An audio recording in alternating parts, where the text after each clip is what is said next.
दोस्तों आज 5 अप्रैल, जी हाँ दोस्तों, आज सुबह से ही इजराइल ने लेबनान पर अब तक का सबसे भीषण हवाई और जमीनी दोनों हमले किए हैं, जिसे लेबनान के लिए तबाही भरा दिन कहा जा रहा है। इजरायली सेना आईडीएफ ने लेबनान की राजधानी बेरूत और दक्षिणी, जी हाँ दोस्तों, दक्षिणी इलाकों को निशाना बनाकर भारी बमबारी की है। जी हाँ दोस्तों, ये हमला जो है लेबनान के लिए काफी खतरनाक साबित हो रहा है। दोस्तों आज की बिल्कुल अभी की मैं ताज़ा अपडेट बता रहा हूँ आपको। इजराइल ने रविवार सुबह से ही 5 अप्रैल से ही बेरूत के दक्षिणी उपनगरों और दक्षिणी लेबनान के गांवों पर एक साथ हमले शुरू कर दिए थे। दोस्तों बेरूत के जाह इलाके में एक रिहायशी इमारत पर जो है वो हमला किया, जिसमें दोस्तों 4 लोगों की मौत हुई और 39 लोग घायल बताए जा रहे हैं। यह हमला लेबनान के सबसे बड़े सार्वजनिक अस्पताल के पास हुआ है और दोस्तों दक्षिणी लेबनान के कफर हट्टा गांव में एक ही परिवार के 6 सदस्यों सहित 7 लोगों की मौत हो गई। इजराइल ने शनिवार रात को ही पूरे गांव को खाली करने का आदेश दिया था। लेबनान का स्वास्थ्य मंत्रालय के अनुसार पिछले 24 घंटों में 39 लोग मारे गए और 136 लोग जो हैं वहां पर घायल बताए जा रहे हैं। 2 मार्च से अब तक लेबनान में 1461 से अधिक लोग दोस्तों अपनी जान गंवा चुके हैं। दोस्तों ईरान और लेबनान की अटूट दोस्ती और रणनीतिक संबंध, इन सब के बारे में आप जानते हो।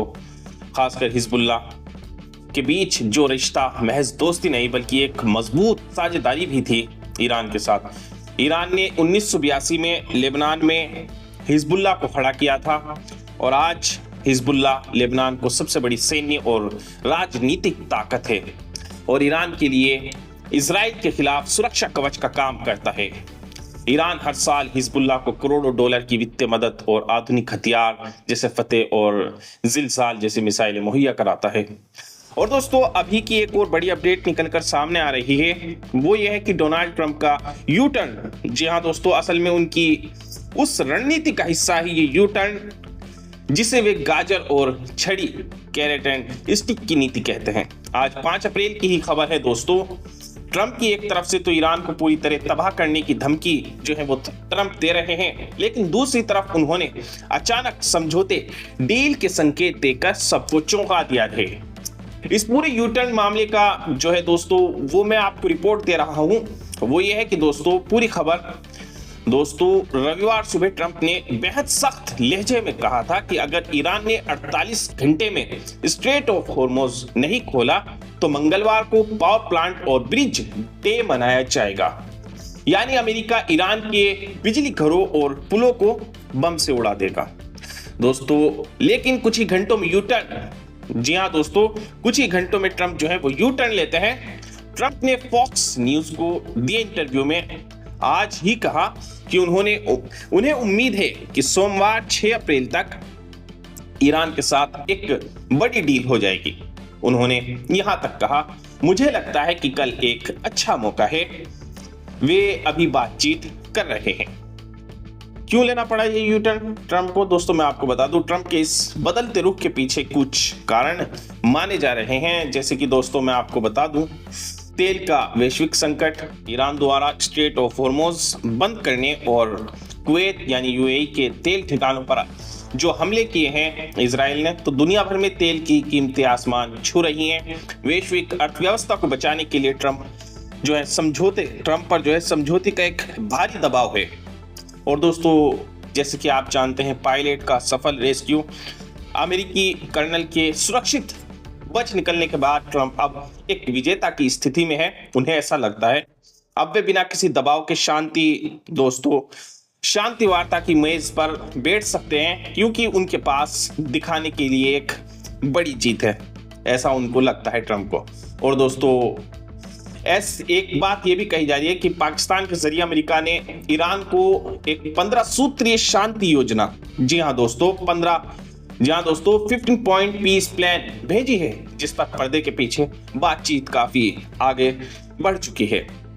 तो दोस्तों इसलिए भी कहा जा रहा है कि ट्रंप की जो 15 सूत्रीय शांति योजना है वो उसकी मुख्य बातें हैं। अगर ये डील होती है तो इसमें कुछ शर्तें हैं। जी हाँ दोस्तों, ट्रंप की कुछ शर्तें हैं कि ईरान को अपना परमाणु कार्यक्रम और यूरेनियम संवर्धन वो पूरी तरह बंद करना होगा। ईरान को अपनी प्रॉक्सी जैसे हिजबुल्ला और हुती जो है, जिनको ईरान हथियार देता है, वे हथियार देने बंद करने होंगे और बदले में अमेरिका ईरान पर लगे सभी कड़े प्रतिबंधों को हटा सकता है। दोस्तों, सस्पेंस जो है वे जारी रख रहे हैं ट्रंप ने जहां सोमवार तक समझौते की बात कही है, वहीं ईरान के रक्षा मंत्रालय ने इसे अल्टीमेटम को जो है वो बेवकूफ़ी करार दिया है। अब पूरी दुनिया की नज़रें कल रात 8 बजे अमेरिकी समय पर जो है वो, अमेरिका के समय के हिसाब से 8 बजे का, वो पूरी दुनिया की जो है वे इस जंग पर अब टिकी हुई है। जब ट्रंप का दिया गया 48 घंटे का समय समाप्त होगा और इसके बाद जो है निष्कर्ष जो भी निकल कर सामने आएगा हम आपको बताएंगे। यू टर्न उनकी एक सोची समझी दोस्तों ट्रंप की चाल है, ताकि वे ईरान को डराकर अपनी शर्तों पर समझौता करने के लिए ईरान को मजबूर कर दें। आज की ये बड़ी खबरें साबित करती हैं कि मिडिल ईस्ट का ये मैदान अब आर पार की जंग में बदल चुका है। एक तरफ ईरान की वो जाबाजी जिसने अमेरिका के सबसे घातक लड़ाकू विमानों और इजराइल के अजय डिफेंस सिस्टम को घुटनों पर ला दिया है, दूसरी तरफ डोनाल्ड ट्रंप का वो हैरान करने वाला यू टर्न जिसने पूरी दुनिया को सस्पेंस में डाल दिया है कि कल तबाही होगी या कोई बड़ी शांति होगी। ईरान ने अपनी मिसाइल ताकत और निडर इरादों से साफ कर दिया है कि वो झुकने वालों में से नहीं है। अब देखना यह होगा कि क्या कल का सूरज एक नई जंग लेकर आएगा या फिर ट्रंप की 15 सूत्री शांति योजना इस आग को ठंडा कर पाएगी। इस पूरे मामले पर आपकी क्या राय है? क्या ईरान की ये बहादुरी उसे इस जंग का विजेता बनाएगी? कमेंट में अपनी राय जरूर देना। ऐसे ही पल पल की ताज़ा और सटीक खबरों के लिए दोस्तों हमारे चैनल को सब्सक्राइब करें और बेल आइकन को दबाना ना भूलें। मिलते हैं अगली बड़ी अपडेट में। ठीक है।